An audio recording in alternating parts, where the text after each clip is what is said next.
이것이 복음이다. 보라, 구원과 교회 생활이다. 누가복음 19장 10절 말씀입니다. 인자가 온 것은 잃어버린 자를 찾아 구원하려 함이라. 아멘. 구약에 복음이 있습니다. 이사야 53장 5절 말씀이죠. 주님이 찔리신 것은 우리 허물 때문이요 주님이 상하신 것은 우리 죄악 때문이라. 주님이 징계를 받음으로 우리가 평화를 누리게 되었고 주님이 채찍에 맞음으로 우리가 나음을 얻게 되었습니다. 순전히 주님 때문입니다. 고린도후서 6장 2절 말씀입니다. 보라, 지금이라. 은혜 받는 것도 구원 받는 것도 지금입니다. 그러니까 여러분, 부모에게 효도하는 것도 지금입니다. 목사님에게 잘해주는 것도 지금입니다. 서로 성도들끼리 서로 사랑하는 것도 지금입니다. 자녀를 사랑하고 아끼는 것도 지금입니다. 시간이 지나면 후회합니다. 내가 왜 그때 그렇게 못했지 하는 후회함. 지금 여러분이 사랑하고, 지금 여러분이 용서하고, 지금 여러분이 연합하고 하나 되어야 할 이유입니다. 하나님은 항상 지금이십니다. 아브라함의 하나님, 이삭의 하나님, 야곱의 하나님, 그분은 살아계신 하나님, 지금도 우리와 여전히 임마누엘 하시는, 지금도 아브라함의 하나님이요, 지금도 이삭의 하나님이요, 지금도 야곱의 하나님, 지금 우리의 하나님이십니다. 지금 우리와 함께 하시는 그 하나님이십니다. 하나님이 여러분에게 어려움과 고통을 조금 주는 것은 그때그때마다 하나님이 우리를 훈련하고자 하는, 연단하고자 하는, 그래서 연단을 통해서 우리에게 보상을 주고 싶어하는 하나님이십니다. 예를 들자면 우리가 어린아이를 낳잖아요. 그러면 어린이집도 보내고 또 유치원도 보내고 학교도 보내고 그렇습니다. 그 아이들 입장에서는 뜬금없이 집에 있으면 좋은데 뜬금없이 어린이집을 가야 되고 유치원을 가야 되고 학교를 가야 된단 말이에요. 왠지 그 부모에게서 버림당했다는 느낌을 가질 수 있을 만큼 자기들은 외로운 고난의 길을 가게 되는 거거든요. 그런데 부모는 일부러라도 그곳에 보냅니다. 왜 그러냐면 훈련받고 오라는 거거든요. 어려워도 집 떠나면 개고생이다, 이런 말 있죠. 그 개고생 좀 하고 오라는 거예요. 일부러 고생하고 훈련받고 연단받고 그렇게 양육받아서 오라, 그런 거거든요. 그게 또 하나의 부모의 사랑이에요. 그러니까 하나님은 우리를 광야 같은 곳에 집어넣어놓고 또 교회라고 하는 이런 곳에 집어넣어놓고 너 혼자 사는 게 아니야, 같이 어울려 살아야 되는 거야. 가정이라고 하는 것을 다 그 안에 집어넣어놓고, 가정을 만들어놓고, 교회를 만들어놓고, 사회를 이렇게 만들어놓고, 그 안에 집어넣어놓고 잘 어울려서 이렇게 살아가도록 그렇게 만들어요. 그 양육이거든요. 하나님의 그 교육. 너 힘들지, 어렵지, 그렇게 부딪히면서 살다 보면 힘들지, 혼자 있을 때보다 어렵지. 그렇지만 그게 교육이야. 사회성도 기르는 거고, 가정생활이 어떤 것도 기르는 거고, 또 교회 생활이 어떤 것도 다 기르는 거다. 그게 하나님의 양육 방법입니다. 어렵지만 이런 곳에 집어넣는 거예요. 광야 학교죠. 그게 우리 광야 학교, 하나님께서 우리에게 허락하신 광야 학교입니다. 이것을 통과하고 나면 요단강을 건너 가나안 땅을 우리에게 보상으로 주시는 겁니다. 그게 하나님의 역사예요. 그러니까 하나님 앞에 우리가 좀 어려움 당하고 시험 당하고 좀 고난과 고통이 있다 할지라도 이제 견디면 곧 하나님께서 더 좋은 것으로 갚아주실 것이다. 어차피 울면서 갈 수도 있는데 웃으면서 가도 똑같다. 보상은 똑같다. 그 과정을 거쳐야 하는 거기 때문에 그렇다. 광야길을 웃으며 가는 사람도 있고 광야길을 울면서 가는 사람도 있다. 울면서 가도 똑같은 보상이요, 웃으면서 가도 똑같은 보상이다. 그 과정이 있을 뿐이다. 그러므로 여러분, 이 과정에서 주님을 경험하시기를 바랍니다. 주님의 사랑을 경험하시기를 바랍니다. 하나님은 우리에게 선한 것을 준비해 놓고 주시는 하나님이시더라. 제가 처절하고 비참하게 그렇게 살아갈 때 저는 이런 그 좋은 주님을 그렇게 나한테 이 땅에서 정말 주어질까라고 생각했었어요. 근데 주님을 다시 만나고 회개하고 은혜를 받으니까 하나님이요, 야, 이런 하나님이시구나 라는 것을 경험하게 되었습니다. 그래서 제가 증인입니다. 여러분에게 얘기하는 거예요. 하나님을 의지해라. 하나님만 신뢰해봐라. 하나님 한 분으로 만족한다고 해봐라. 그리고 그것을 웃으면서 기다려봐라. 반드시 울면서 기다려도 반드시 하나님 주시고, 웃으면서 기다려도 반드시 하나님은 주신다. 반드시 이게 과정이 있을 뿐이다. 그 과정을 통과해야 하나님께서 더 많은 양육자로서, 너가 양육받은 양육자로서 네가 살아가게 될 것이다 라고 하나님 우리에게 하시는 말씀이죠. 우리가 학교를 보내고 자꾸 출석하라고 그러고 일부러 결석하고 그러지 말라고 자꾸 하는 것은 자녀들을 교육받고 오라는 거거든요. 양육받고 오라고 하는 거거든요. 그렇잖아요. 그 아이들 입장에서는 귀찮고 힘들죠. 집에 있는 게 훨씬 편하죠. 그런데 그게 아니라고요. 양육받으라는 겁니다. 그게 광야 학교입니다. 하나님 우리에게 허락하신. 예수님이라고 예외인 줄 아십니까? 하나님의 아들 예수님이라고 예외 없습니다. 성경은 반드시 3일길을 가게 돼 있고요. 반드시 3층으로 올라가게 돼 있고요. 반드시 그런 고통을 겪게 돼 있습니다. 그러니까 예수님이라고 해서 그런 게 없을 것이다. 우리만 그런 거다. 그런 거 아니에요. 예수님도 똑같은 고난을 당하십니다. 왜냐하면 하나님이 허락하는 거거든요. 하나님이 그렇게 그 길을 가도록 마련하는 거예요. 하나님이 준비하는 거예요. 그렇기 때문에 예수님도 그 길을 가셔야 되거든요. 이 땅에 오셨어요. 고통의 길이죠. 하나님인데 이 땅에 인간들하고 진짜 인간 나부랭이들하고 같이 산다고 생각해보세요. 얼마나 고통스럽겠어요. 왕이 거지하고 사는 꼴이죠. 얼마나 힘들겠어요. 근데 그 길을 걸어와야 된다는 거예요. 그렇게 버림받은 인간처럼 그렇게 살다가 죄인의 모습으로 죽어야 된다는 거예요. 그게 하나님께서 자기 아들을 이 땅에 보내면서 계획하신 하나님의 뜻이었어요. 그러니까 예수님은 내가 이 잔을 안 마시고 싶은데, 인간적으로는 자기가 이 잔을 안 마시고 싶지만 아버지의 뜻이야. 아버지의 뜻이 이미 하늘에서 계획이 돼 있어. 하나님 하늘에서 이루어졌어. 그러니 이 땅에서도 이루어져야 돼. 그러니까 자기가 그 길을 갈 수밖에 없는 거예요. 그러니까 아버지의 뜻대로 되기를 원하나이다, 아버지의 원대로 되기를 원하나이다 하고 그 길을 가시는 거예요. 여러분, 고통 안 받는다고요? 고통이 없다고요? 아니에요.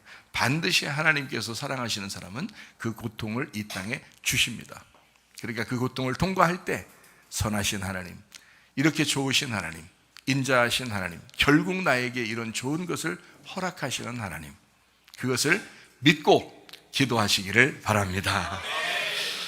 자, 누가복음 4장 2절 말씀입니다. 마귀에게 시험을 받으시더라. 이 모든 날에 아무것도 잡수시지 아니하시니 날수가 다함에 줄이신지라. 18절입니다. 주의 성령이 내게 임하셨으니 이는 가난한 자에게 복음을 전하게 하시려고 내게 기름을 부으시고 나를 보내사 포로된 자에게 자유를, 눈먼 자에게 다시 보게 함을 전파하며 눌린 자를 자유롭게 하고, 19절입니다. 주의 은혜의 해를 전파하게 하려 하심이라 하였더라. 예수님은 누가복음 4장하고 마태복음 4장에 예수님의 그 시험받는 장면이 나옵니다. 마귀에게 시험받아요. 광야로 가서 마귀에게 시험받아요. 자, 예수님 예외가 없다 그랬죠? 우리들도 시험을 받지만 예수님도 시험을 받아요. 똑같이 예외가 없습니다. 그 광야의 과정을 통과해야 되기 때문에 그렇습니다. 애굽에서 이스라엘 백성들이 구출을 받아도 광야라고 하는 40년 인생을, 우리 온통 인생이죠, 그것을 경험하도록, 그걸 체험하도록 만들어 놔요. 그게 과정이기 때문에 그래요. 가나안 땅에 가는 여정입니다. 반드시 애굽에서 가나안 땅으로 직접 옮길 수도 있는 하나님이, 그런 능력이 있는 하나님인데 광야를 통과하게 하고 가나안 땅에 들여보낸다는 거죠. 이것은 하나님의 과정이었습니다. 그래서 마태복음 4장하고 누가복음 4장에 보면 마귀에게 시험받게 하기 위해서 성령이 이끌어가요. 예수님을 성령님이 이끌어간다고요. 그 말은 성령님의 계획이었다, 하나님의 계획이었다라는 겁니다. 예수님이 시험을 받아야 된다라는 그런 의미예요. 그러니까 우리만 시험 받는 게 아니라는 걸 이제 알겠죠? 예수님도 시험을 받으셔야 되는 그 과정을 거치셨다. 근데 이제 사람들은 시험 받으면 이제 져버리는 경우가 많고요. 예수님은 이겼죠. 그게 문제죠. 그러니까 우리가 시험 받을 때 누구를 의지하면 되겠어요? 이기신 예수님을 의지하면 되는 거예요. 그러니까 우리 믿음으로 하면 좀 실패할 가능성이 있어도 예수님의 믿음으로 하면 반드시 승리한다는 겁니다. 그러니까 예수님한테 의지하는 거예요. 주님, 내가 안 돼요. 주님 힘으로 해주세요.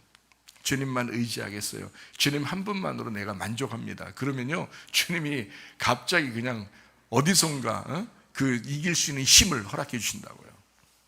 그러면 마음이 평안해집니다. 기도의 응답입니다. 그럼 하나님이 그 과정을 통과하게 만드시죠. 자, 성령님이요,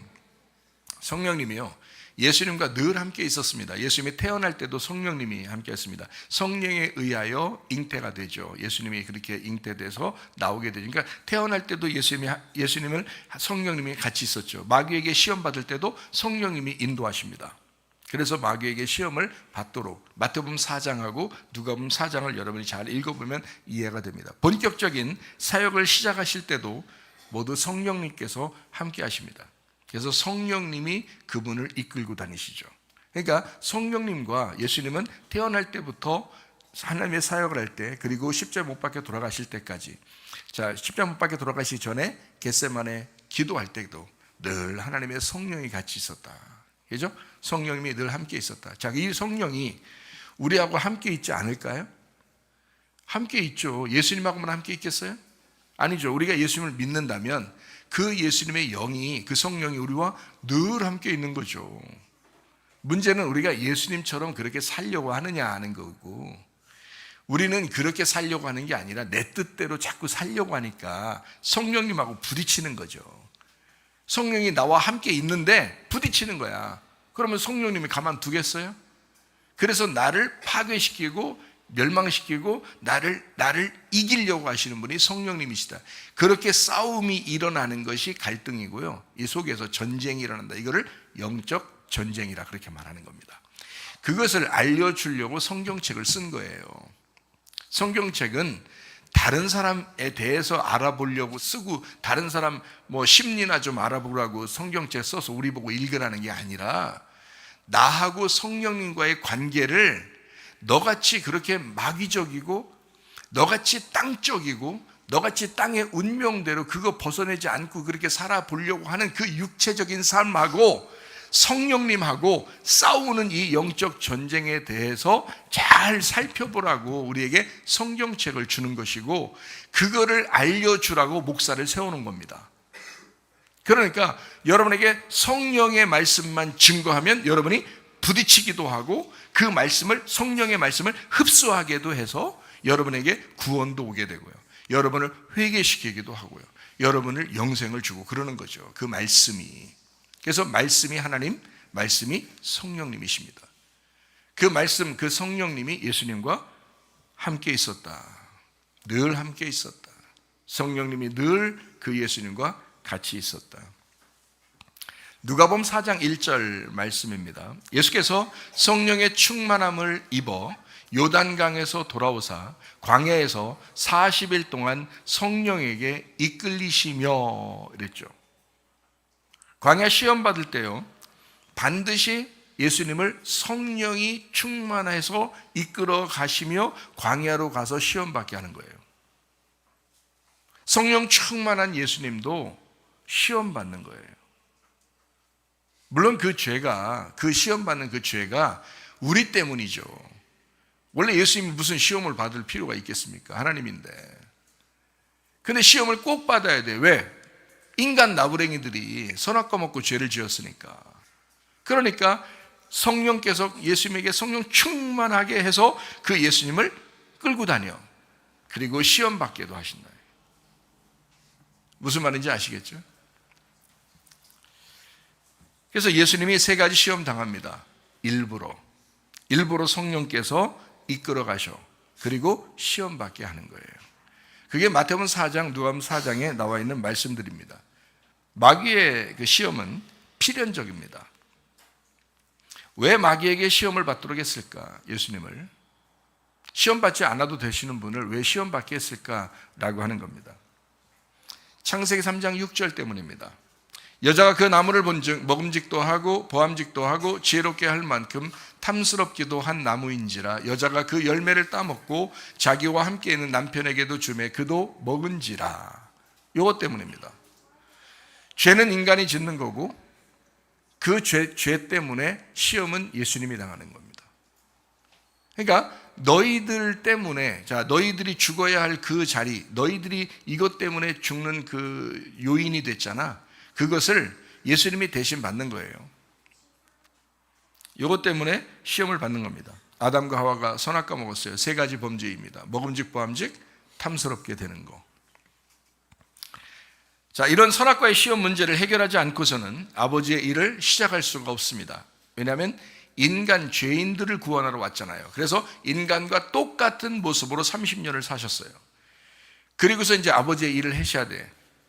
그죠? 제사장이나 레위인 그리고 선지자의 일은 30세부터 일을 하게 돼 있거든요.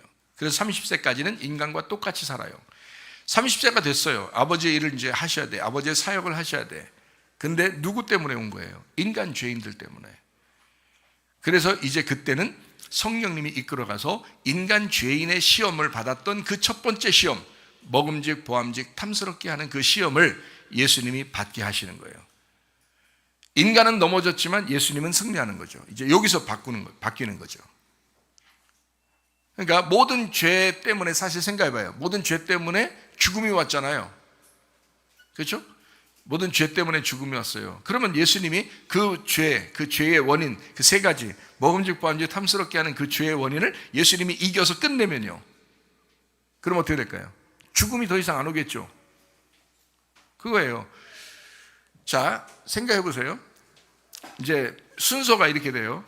선악과를 먹으면 죄가 와요.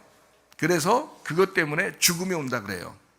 그래서 선악과 먹으면 죽는다 이렇게 말한 겁니다. 그러면 선악과 문제를 예수님이 이기시면 어떻게 돼요?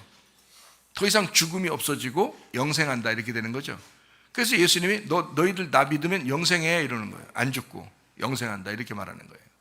그러니까 요거 선악과 문제를 반대로 설명해 주는 거죠. 예수님이. 자, 요거를 여러분에게 설명하는 겁니다. 2번째 아담으로 예수님이 오셨습니다.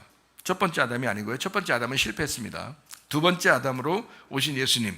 첫 번째 아담이 지은 죄를 해결하시려고 온 겁니다.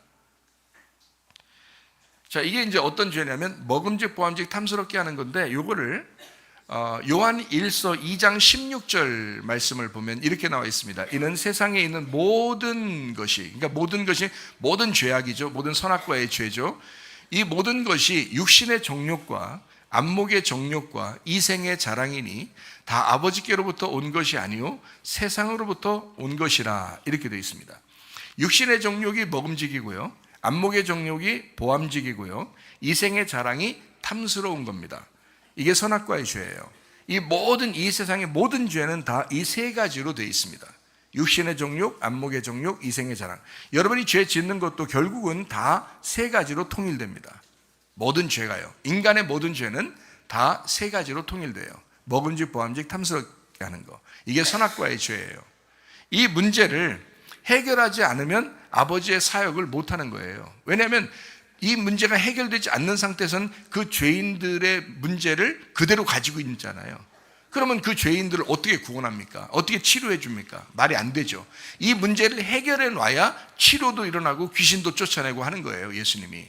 자, 이 문제가 해결됐으니 귀신아 나가라 하는 거고, 이 문제가 해결됐으니 병은 고쳐져라 하는 거고, 이 문제가 해결됐으니 죽은 자도 살아나야 된다 이렇게 말하는 겁니다, 예수님이. 자, 이해가 되죠? 이 문제를 해결하지 않고는 하나님의 나라가 임하지 않는 거예요. 그래서 이 문제를 먼저 해결해야 되기 때문에 성령님이 예수님을 데리고 가는 거예요, 광야로.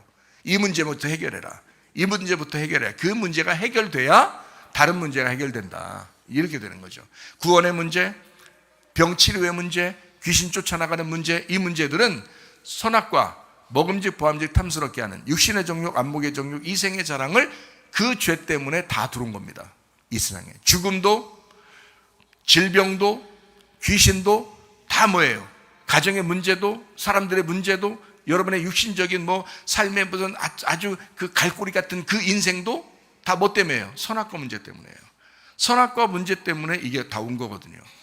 그러면 아니 이 문제를 예수님이 광야에서 다 해결한 거 아니에요. 육신의 종류, 안목의 종류, 이생의 자랑이라고 하는 이 모범직, 부함직, 탐스럽게 하는 거, 이 죄는 이 세 가지 다 돼 있는데 이걸 다 해결했잖아요. 예수님이 죄가 요거밖에 없는데 이걸 다 먼저 해결하셨잖아요. 그러면 이런 게 이제 안 와야 되잖아. 자, 죽음도 안 와야지, 그죠? 귀신도 안 들어와야지, 질병도 안 생겨야지, 가정의 문제도 안 생겨야지. 맞죠? 맞잖아요. 이게 안 들어와야 되잖아요. 근데 와요, 안 와요? 와요, 안 와요? 근데 와요. 귀신도 좀 이렇게 쫓아다니는 것 같고, 병도 찾아오는 것 같고, 그놈의 인생의 땅의 운명, 그냥 집안에 내려오던 내력들이 자기한테 찰싹 달라붙어가지고 계속 그렇게 살아가야 되는 것 같고, 그리고 뭔가 죽음도 올 것 같고 무섭고 이러잖아요. 이게 왜 오냐? 원래는 예수님이 문제를 해결했기 때문에 와야 돼, 안 와야 돼요? 안 와야 되잖아요. 근데 온 거야. 자, 이 오는 게 왜 오느냐? 순전히 여러분 때문입니다. 예수님 때문이 아니에요. 무슨 말이냐면 이게 순전히 이 세상 살아가는 사람들, 자기들 때문에 오는 거예요. 자, 집안에 내려오던 내력을 가만히 보세요. 여러분에게 찰싹 달라붙어 있습니다. 그러면 그렇게 또 살아요. 그 습관대로 살다 보니까 죄성을 가진 인간의 속성이 그대로 자기 속에 들어와서 찰싹 달라붙어가지고 계속 살아가요. 이렇게. 그러면 그 습관 때문에 질병도 찾아오게 되고요, 귀신이 철썩 달라붙기도 하고요, 그리고 죽음도 찾아오는 겁니다. 인간의 한계를 넘어가지 못하는 거죠. 그렇죠? 그럼 이제 이럴 때 이제 어떻게 해야 되냐? 이런 문제들은 우리의 잘못 때문에 계속 찾아오고 계속 내려오는데 이걸 어떻게 해야 되냐? 그래서 예수님을 의지하라는 거예요. 선악과 문제를 끝내신, 광야에서 나 때문에 일부러 시험을 당하시고 이겨주신 예수의 믿음을 의지하라는 거예요. 이걸 의지하지 않으니까 네 믿음으로 스스로 살아가려고 한번 해보려고 하니까 다 쓰러지는 거죠.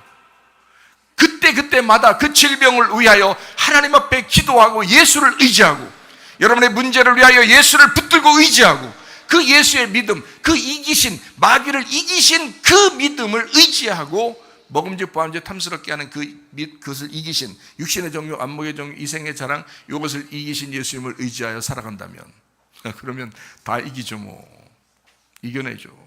믿음으로 이겨내죠. 믿음으로 이기는 겁니다. 믿음으로 사는 겁니다. 성경은 그래서 믿음으로 너희가 이기리라, 믿음으로 산다, 이렇게 하는 겁니다. 그래서 오직 의인은 믿음으로 말미암아 살리라. 여러분의 믿음이겠어요? 아니에요. 예수님의 믿음을 얘기하는 겁니다. 예수님의 믿음으로 살리라, 그래야 사는 거다, 이렇게 말하는 겁니다. 왜 넘어져? 왜 땅의 운명에서 벗어나질 못해? 너의 문제라. 네가 그렇게 살아가고 있지 않느냐 이거야.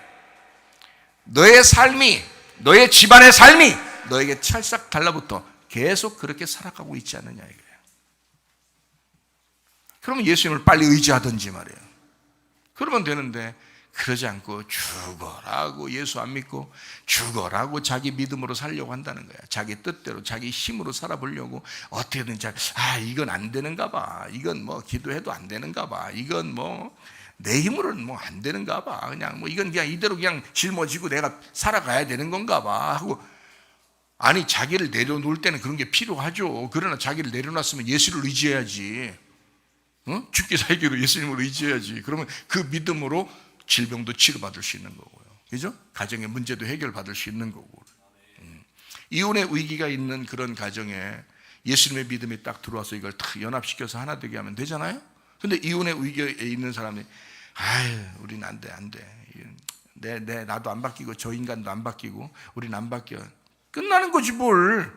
이게 예수님이 만든 걸 그렇게? 예수님이 여러분 이렇게 끝냈어? 아니에요. 마귀가 왔고 귀신이 여러분이 귀신을 불러들였고 여러분이 그것을 끊어내질 못했고 여러분의 믿음이 스스로 자기가 자기 자포자기 한 거야 거기서. 그렇잖아요. 예수의 믿음이 들어왔으면 이걸 완전히 연합시키죠.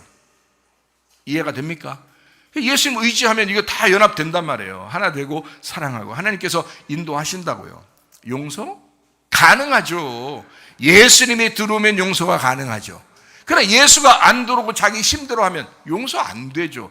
나는 저 인간 절대 용서 못해. 저 인간이 나한테 한 게 뭔데? 이렇게 되잖아요. 너는 한 게 뭔데? 저 인간은 너한테 그랬는데 너는 저 인간한테 어떻게 했는데 너도 똑같은 인간이야. 먹음직 보암직 탐스럽게 하는 거, 육신의 정욕, 안목의 정욕, 이생의 자랑, 여기서 너는 못 벗어나. 이 땅에 사는 동안에는 못 벗어나. 어떻게 할 때만 벗어나? 예수를 붙들 때만 벗어나. 예수를 붙들고 믿음을 유지할 때만 벗어난단 말이에요. 아니면 또 넘어지죠. 넘어지니까 마귀가 살아있는 한 마귀는 계속 우는 사자와 같이 그렇게 쓰러지는 자들을 삼킨다 이거죠. 그리고 그렇게 쓰러뜨리려고 계속 우는 사자와 같이 돌아다니죠. 그놈이 살아있는 한. 그러니까 예수님 잘못이 아닌 거예요, 여러분. 예수님 잘못이 아니에요. 다 네 잘못이야, 이 땅에 사는 동안에는. 그러니까 그럼 뭐예요? 내 잘못이니까 그냥 나 이대로 살다 그냥 갈 거예요, 반응하는겨 하나님한테? 성경에 그렇게 많이 얘기하는, 예수님 의지해라, 너 벗어날 수 있다. 너 주님 진짜 주님만 사랑하고 먼저 그의 나라와 그의 의를 구하고 진짜 주님 한번 붙들고 살아봐라. 너 바뀐다. 네가 바뀌든 환경이 바뀌든 바뀐다. 하나님이 역사하실 거다. 네? 얼마나 좋아요, 그 믿음. 자, 광야에서 시험을 받으시고 예수님이 이기셨습니다. 그래야 아버지의 사역을 할 수 있어요. 이유가 뭐라고요? 예수님이 구원하러 우리를 구원하러 왔잖아요. 근데 우리가 선악과 죄를 범했잖아요. 선악과를 선택하고 살잖아요. 그런 인간을 선악과 선택하고 살면 이거 하나님의 명령이 왔어요. 명령이 와서 선악과 먹으면 죽어. 그 말은 하나님하고 분리가 돼. 하나님하고 같이 못 사는 거야. 하나님하고 같이 살 수가 없어. 하나님이 누군데? 하나님이 뭔데? 말씀이야. 하나님이 누군데? 예수님이야. 예수님이 왔잖아요. 그분은 시험을 당하든 안 하든 하나님이야. 뭔 말인지 알겠어요? 시험을 당하든 안 당하든 예수님은 이미 하나님인데 하나님이 그 아들로 오신 거잖아요. 예수님이 하나님이야. 이해가 돼요? 근데 선악과를 먹은 인간은 어떻게 된다고? 죽는다고. 죽는다는 말은 하나님과 분리가 된다고. 그래서 분리돼서 예수님을 못 만나는 거예요. 말씀을 못 만나는 거예요. 하나님을 못 만나는 거예요. 분리가 됐으니까. 죽었잖아요. 그러니까 선악과 문제가 해결되지 않고서는 연합이 안 돼. 못 만나. 뭔 말인가 알겠어요? 하나님하고 인간하고 못 만나. 선악과 문제가 해결되지 않고서는. 근데 만약에 선악과 문제가 해결됐어, 그러면 죽음까지도 질병까지도 모든 문제까지도 다 이미 해결이 끝난 거야. 무슨 말인지 알겠죠? 그러니까 예수님이 와서 광야의 시험을 당할 수밖에 있다 없다? 당할 수밖에 없다. 당해야 한다. 광야에서 시험을 꼭 당해야 한다. 당할 수밖에 없다. 무슨 말인지 알겠죠? 예수님은 선악과의 죄를 반드시 해결하고 시작해야 된다. 그래야 예수님 다니면서 병도 고쳐주고 눈 소경잔다 눈 뜨게 하고 38년 된 병자도 막 일으키고 죽은 자도 막 죽은 나사로도 살리고 막 이러잖아요. 어떻게 그렇게 할 수 있어요? 선악과 먹고서 그냥 죽어있는 사람이면 그대로 안 돼요. 그냥 둬야 돼요. 근데 예수님이 왔잖아. 그러니까 선악과 문제가 해결되고서 이제 마귀야, 다 끝냈지? 마귀 봐봐, 다 끝냈지. 내가 이긴 거야. 내가 끝낸 거야. 네 선악과 모든 문제를 내가 인간의 몸으로 와서 내가 끝냈다. 응? 인간의 몸으로 와서 내가 끝냈다. 그러니까 이제 첫 번째 아담이 실패한 건 내가 성공으로 끝낸 거야. 마귀 다 보여 안 보여? 다 봤지? 그러니까 내가 병든 자를 고칠 거야. 가만히 있어. 내가 가는 곳에 너 까불지 마. 내가 병든 자를 고칠 거야. 내가 잃어버린 자를 찾아서 구원할 거야. 내가 죽은 자를 살릴 거야. 소경의 눈을 뜨게 할 거야. 38년 된 병자를 일어나게 할 거야. 자, 예수님께서 정확한 권리를 주장하는 거죠. 그러니까 귀신들이 어때요? 예수님이 가는 곳마다 귀신들이 일단 떱니다. 일단 떨어. 2단도 떨고 3단도 떨어. 일단 떨어. 그러면 예수님이 딱 나타나면 귀신아! 그러면 갈게요. 그런단 말이야. 갈게요. 자, 이걸 죽일 순 없어. 영이니까, 영적 존재들이니까 죽는 게 없어요. 영적 존재니까. 사라지지도 않아. 있어. 귀신도 마귀도 이게 사라지지가 않아. 영적인 존재니까 지금도 존재하고 여러분 주변에 계속 그렇게 역사한다고요. 문제는 여러분이 그 예수를 의지하지 않는단 말이에요. 광야의 시험에서 이기신 예수를 의지하지 않는다. 그래서 넘어지는 거다 이 말이야. 무슨 말인지 아시겠죠? 예수님은 당당합니다. 귀신 들린 자에서 딱 갑니다. 지가 알아서 먼저 막 절하고 막 이럽니다. 귀신 들린 자. 예? 그래서 귀신이 막 벌벌 떨어요. 야, 떨지만 말고 나가. 알았어요. 근데 조기로 보내주면 안 돼요? 그래, 글리 가. 보내잖아요. 이해가 됩니까? 왜냐하면 이미 마귀, 귀신이 시험했던 걸 끝냈잖아요. 시험했던 걸 끝냈다고. 이게 선악과의 문제를 이미 해결한 겁니다. 무슨 말인지 여러분 이해가 되시죠? 그래서 예수님을 만난 자는 그때나 지금이나 구원을 받습니다. 그러니까 그 선악과를 이기신 예수를 의지하라고요. 그래, 나는 넘어질 수 있지. 나는 먹음직 보암직 탐스럽게 하는 그 선악과, 육신의 정욕, 무서워. 안목의 정욕, 무서워. 내가 이기려고 해도 힘들어. 이생의 자랑, 힘들어. 탐욕, 이게 힘들어. 이거 내가 이기지 못하지. 그때 그걸 이기신 주님을 의지하라고. 자, 저한테도 이런 게 오겠어요, 안 오겠어요? 육신의 정욕, 안목의 정욕, 이생의 자랑, 아무리 목살에도 그렇죠? 먹음직 보암직 탐스럽게 하는 거, 이 세상 뭔가 막 탐스러운 말들도 있을 거 아니에요. 뭔가 막 나에게 뭔가 막 좋은 제안들도 있고 그럴 거 아니에요. 자, 이런 게 오겠어요, 안 오겠어요? 오겠죠, 그죠? 그럴 때 내 마음이 어때요? 자, 탐스러운 거 붙들어? 안목의 정욕 확 붙들어 버릴까? 육신의 정욕 확 붙들어 버릴까 그냥? 그럼 나도 넘어지는 거야. 나도 내가 붙들어서 내가 넘어지는 거야. 이해가 돼요? 그때 이제 바로 누굴 생각해야 돼? 누굴 생각할까? 누굴 생각했으면 좋겠어? 예수님이야. 광야에서 이 세 가지 시험을 이미 예수님이 이기셨지. 나는 이길 수 없지만 내가 이렇게 살아가는 동안 내가 죽을 때까지 이것은 계속 내게 엄습해 올 거지만 그때마다 주님, 나는 주님이면 돼요. 주님 한 분이면 돼요. 나 다른 거 필요 없어요. 나 처절하게도 살아봤고 나 비참하게도 살아봤어요. 내가 죽는 위기에 있다가도 살아나고 하나님이 살려주셔서 내가 그렇게 병원에서 의사들이 고치지 못하는 병이 있어도 하나님이 나를 치료해서 내가 살았잖아요. 돈도 하나도 없어서 걸어다니고 버스비도 없어서 그냥 걸어다니고 그럴 때도 있었잖아요. 누가 자전거 줘가지고 그 자전거 타고 다닐 때 있었잖아요. 근데 그 자전거도 어떤 놈이 훔쳐갔잖아요. 그래서 내가 또 걸어다니고 그랬잖아요. 하나님 나 아시잖아요. 아무것도 없었던 거 아시잖아요. 이렇게 내가 비참하고 처절하게 살아봤잖아요. 나 주님 한 분이면 됩니다. 내가 주님 한 분이면 됩니다. 나는 아무 탐욕 갖고 싶지가 않아요. 어떠한 제한도 내 귀에 솔깃하지 않습니다. 주님 한 분이면 됩니다. 내가 지금 당장은 짊어져야 할 짐들이 있고 우리 교회 성도들도 있고 우리 가족들도 있습니다. 그렇지만 저는 주님 한 분이면 됩니다. 주님이 다 해결해 주십시오. 주님이 다 인도해 주십시오. 내가 주님만 붙들려고 하니까 주님께서 나를 인도하시는 거예요.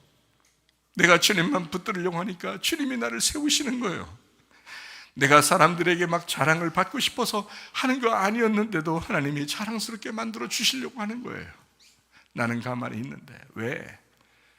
내가 주님 붙들려고 하니까, 주님 한 분 만족하려고 하니까, 실제로 내 마음속에 그런 거니까, 실제로 그렇게 살고 싶으니까, 그게 내 속 편한 거니까, 주님 안에 사는 것이 훨씬 행복하니까, 나는 그것을 맛본 사람이니까 놓치고 싶지 않단 말이에요. 여러분, 우리 교회 다니시는 여러분, 성도 여러분이요, 주님 먼저 구하시기를 바랍니다. 주님 한 분으로 만족하며 살기를 바랍니다. 예수님께서는 이 땅에서 시험을 당하셨습니다. 그리고 아버지의 일을 3년 반 동안 충실히 하시다가 십자가에 못 박혀 죽으셨습니다. 창세기 2장하고 창세기 3장에 나와 있는 이야기들을 해결하기 위해서예요. 여러분 잘 생각해요. 선악과의 죄를 해결했지만 선악과의 죄로 인해서 뭐가 찾아왔어요? 죽음이 찾아왔습니다. 선악과의 죄 때문에 죽음이 찾아왔어요. 그러면 선악과의 문제는 해결했어요. 예수님이 오셔가지고. 그렇죠? 그런데 그 죽음이라는 게 오잖아요. 죽음이라는 게 와요. 결국엔 인간은 죽게 돼 있어요. 그래서 이게 정해져 있다고요. 선악과 먹지 않았었으면 죽음이라는 건 없었을 겁니다. 그렇죠? 이 세상에 죽음이라는 건 없었을 거예요.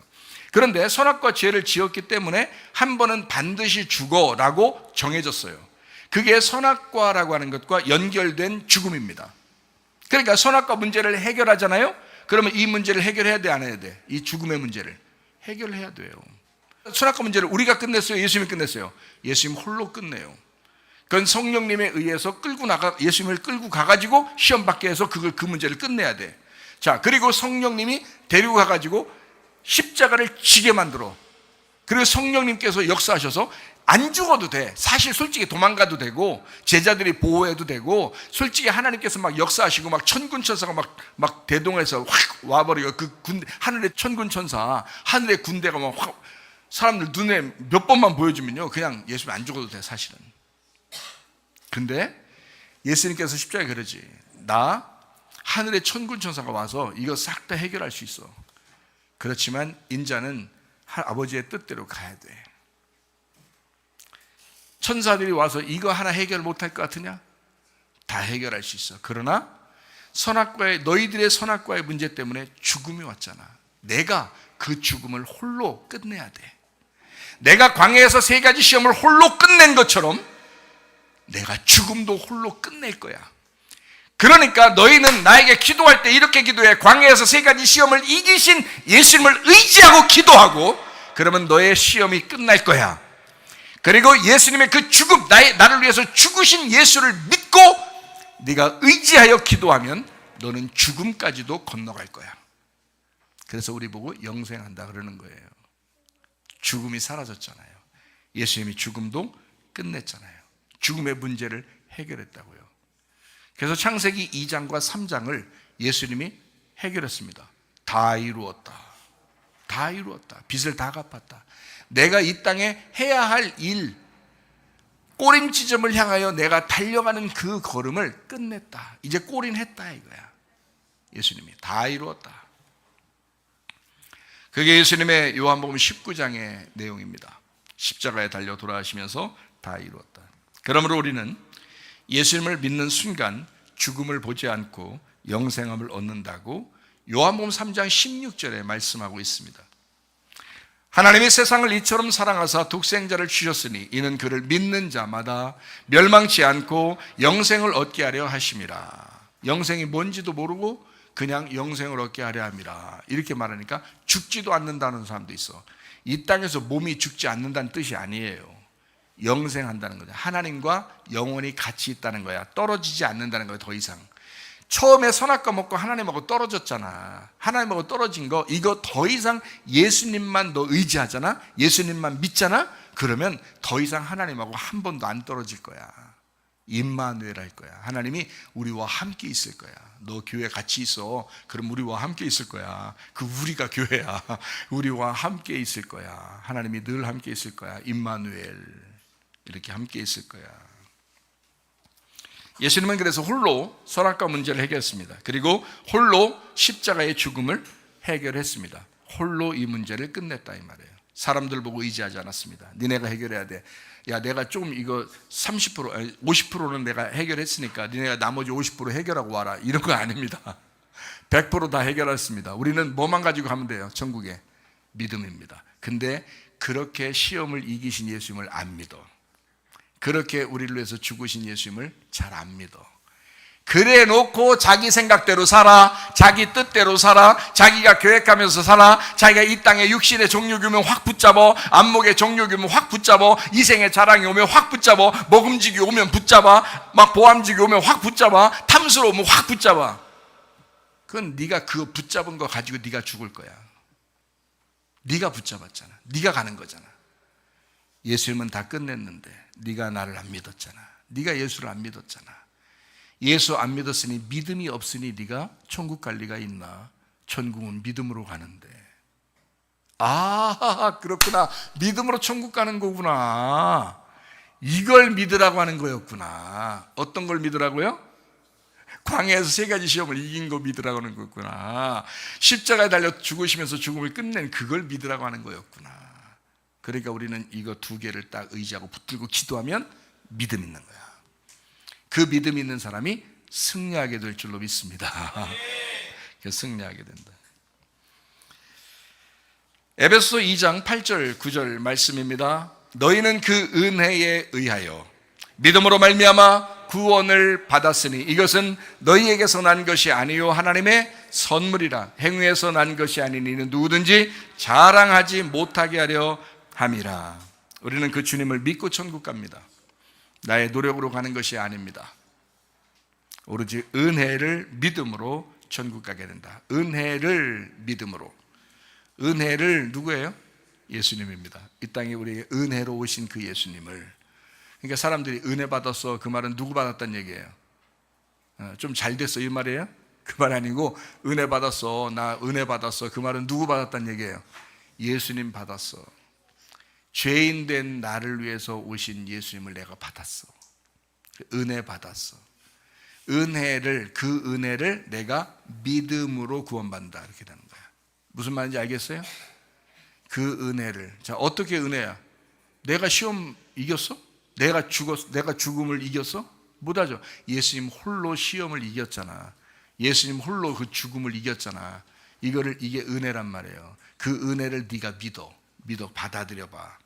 그러면 구원이야. 그게 믿음으로 구원받는다는 것은 바로 이 얘기입니다. 사람들은요 좀 잘 모르더라고. 어떤 걸 잘 모르냐면 이렇게 하더라고요. 예수님 믿어요? 예, 믿습니다. 뭐요? 예수님 십자가 못 박에 나 죄를 위해서 십자가 못 박에 돌아가셨잖아요. 막 이런다고요.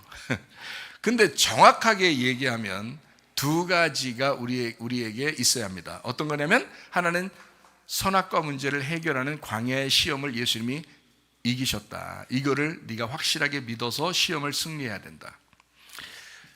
예수님이 마지막에 그 선악과 때문에 죽음이 왔는데, 그 죽음을 죽으셔서, 죽음이 예수를 죽게 해서 예수님이 죽으신, 거기에 내가 포함돼 내가 죽었다, 이 죽음이 끝났구나 라고 하는 것을 믿어서 영생하는 겁니다. 그래서 이 사실을 믿어라. 그러면 너 시험도 이기고 죽음도 사라질 것이다, 이렇게 되는 것입니다. 영적 죽음입니다. 영적 죽음이라고 하는 것은 하나님과 떨어지는 걸 얘기해요. 영적 죽음이 사라졌다는 말은 하나님하고 다시 연결됐다라는 그런 말씀입니다. 예수님의 모든 사역의 그 원동력은 성령님이셨습니다. 자, 우리가 성경을 읽어보니까 아시겠죠? 성령님은 하나님의 영입니다. 하나님은 성령으로 우리와 함께 늘 같이 계신다. 이거를 임마누엘이라고 말씀합니다. 예수님은 누구에게 관심을 가질까? 늘 우리가 얘기하는 거 있죠. 세 가지. 누구에게 관심 갖는다? 고아, 과부, 나그네, 이렇게 이야기하죠.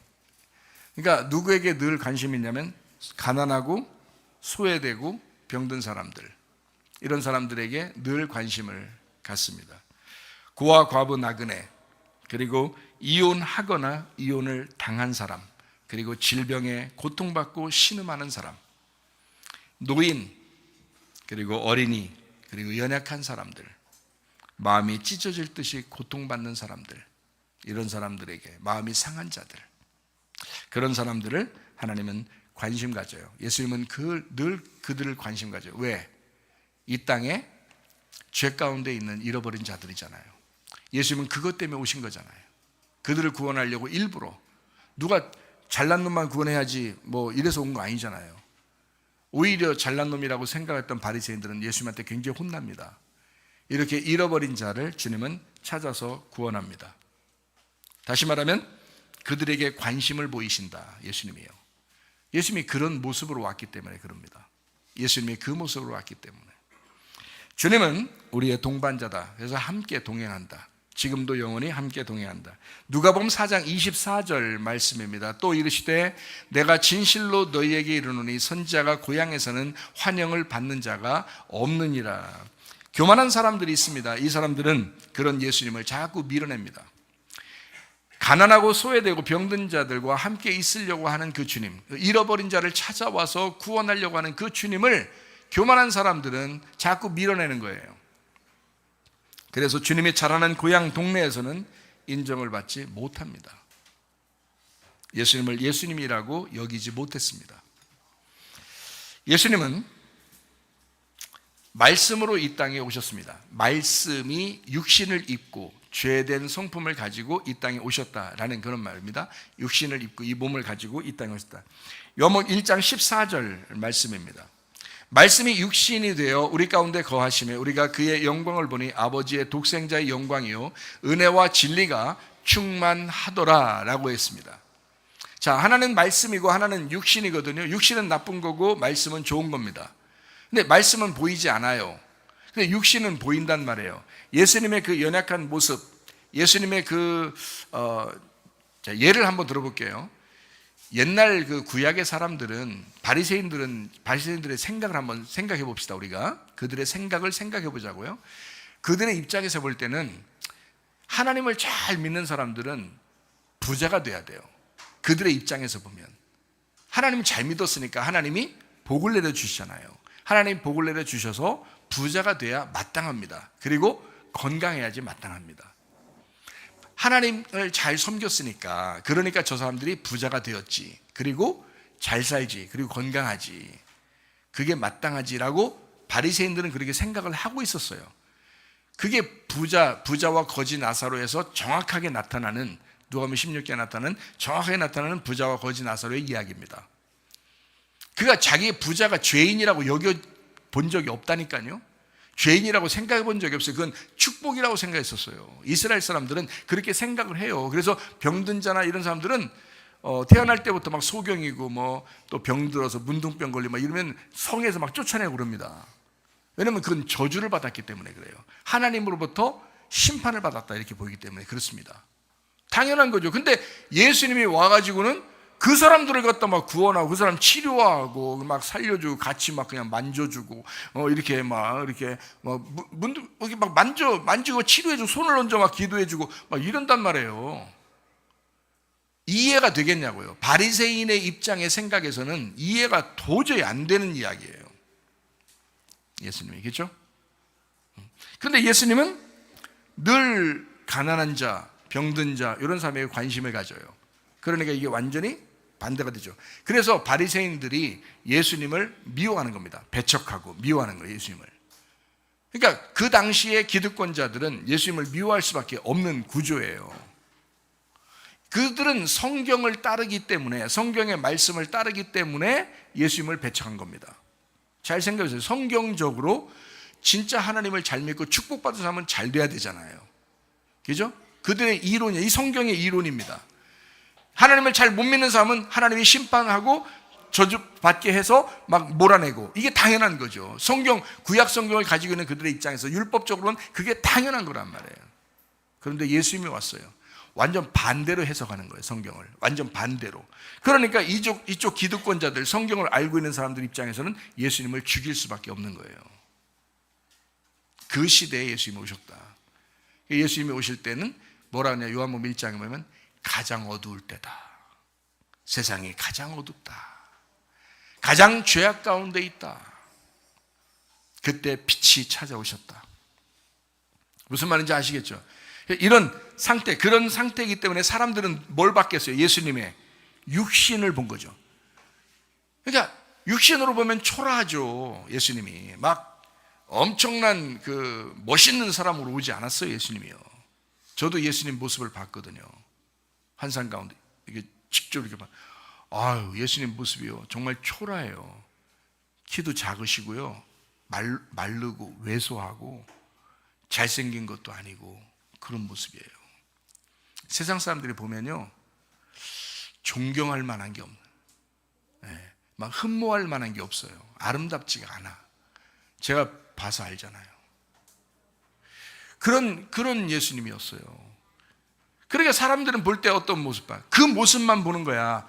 근데 요한복음 1장 14절에는 뭐라고 나와 있다고요? 말씀이 육신을 입어왔으니까 진짜 배기들이 보는 건 어디를 봐야 돼? 말씀이 보여야 되는 거야.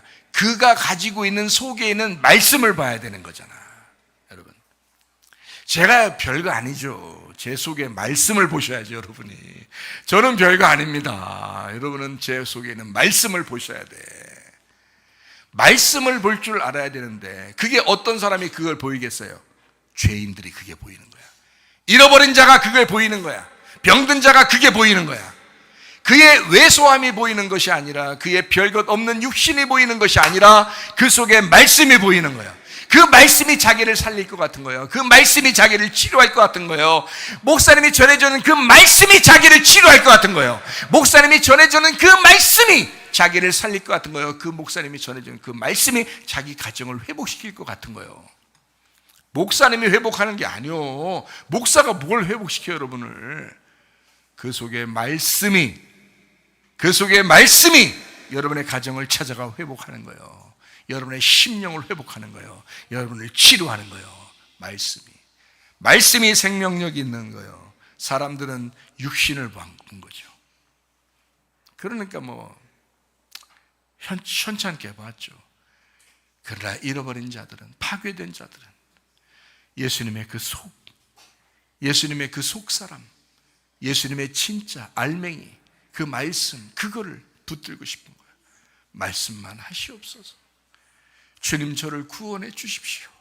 주님, 저를 불쌍히 여겨 주십시오. 예수님의 모습 보면서 얘기했겠어요? 아니에요. 예수님의 그 속, 저는 주님을 압니다. 당신이 말씀해 주세요. 저를 살려주세요. 이러는 거죠. 잃어버린 자들은 그렇게 고백했습니다.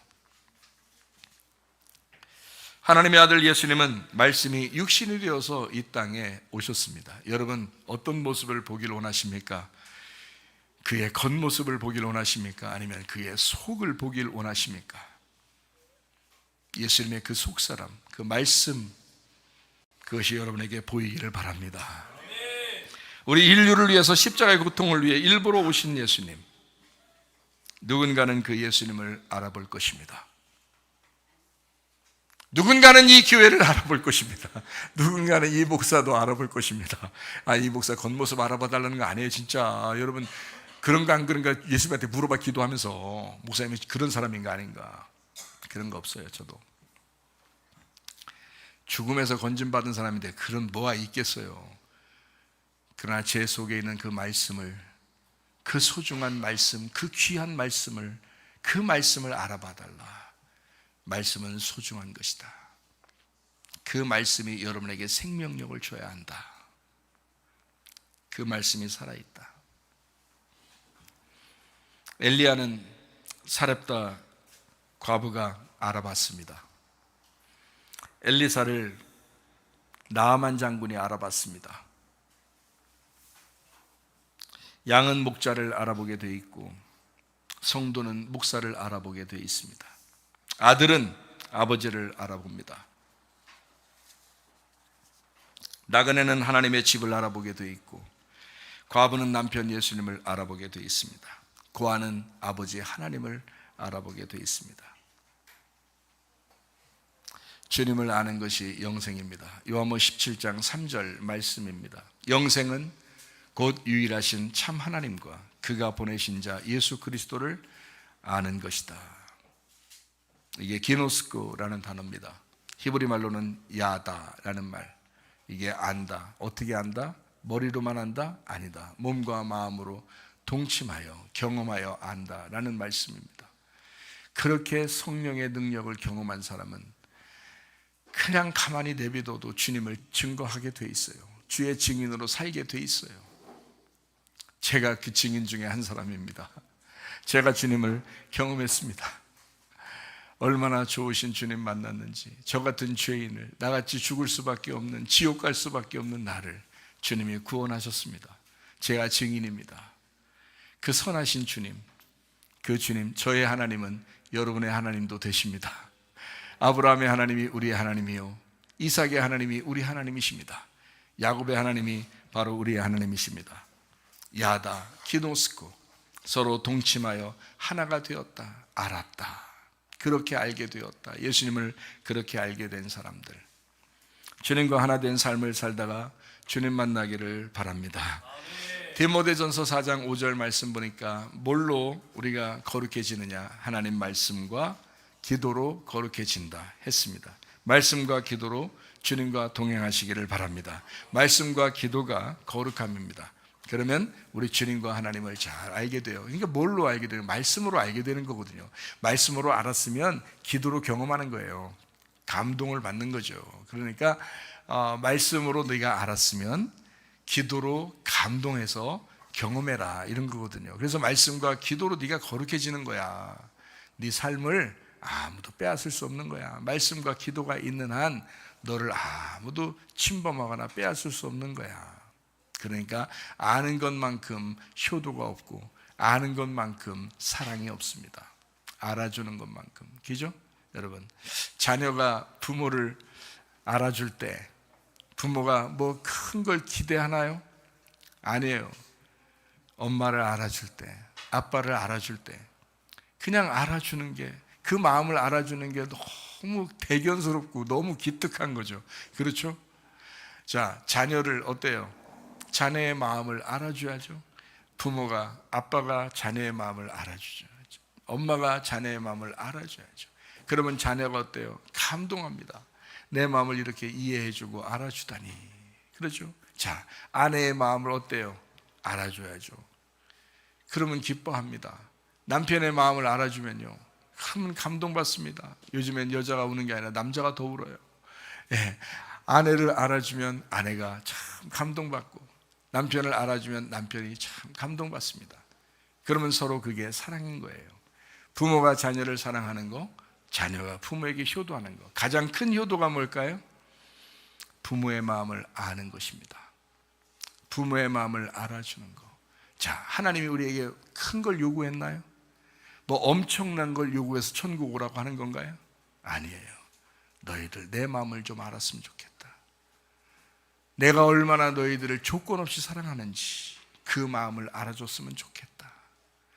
이 세상의 부모는, 이 세상의 자녀들은, 이 세상의 남편과 아내는 다 조건을 내걸고 사랑하고 효도하고 공경하고 그러겠지만 나는 너를 조건 없이 사랑한다. 조건 없이 사랑한다. 무조건 사랑한다. 이 마음을 알아줬으면 좋겠다 하는 거죠. 여러분, 그거만큼 큰 효도가 없잖아요. 주님이 가장 원하시는 게 무엇인지를 이해하는 거, 이거만큼 우리가 하나님과 앞에 효도하는 게 어디 있겠어요. 자, 부모의 마음을 이해해주고, 그러니까 우리 살아있는 동안에 부모에게 연락 자주 하세요. 부모가 원하는 게 그런 거잖아요. 연락 자주 하셔요. 그리고 좀 만나서 이야기도 하세요. 근데 대신 부드럽게 얘기하세요. 싸우는 것처럼 막 거칠게 말하지 말고 부드럽게 얘기하세요. 부모에게. 그렇게 살아있을 때 하라고요. 살아있을 때. 그게 효도야. 부모의 마음이 다 똑같더라고. 부모 마음 뭐냐면 그냥 부모한테 찾아와서 부드럽게 얘기하고 연락 자주 하고, 그냥 좀 힘들면 힘들지 마음 알아주고 그런 거잖아요. 부모가 뭐 엄청난 거 요구하는 거 아닙니다, 여러분.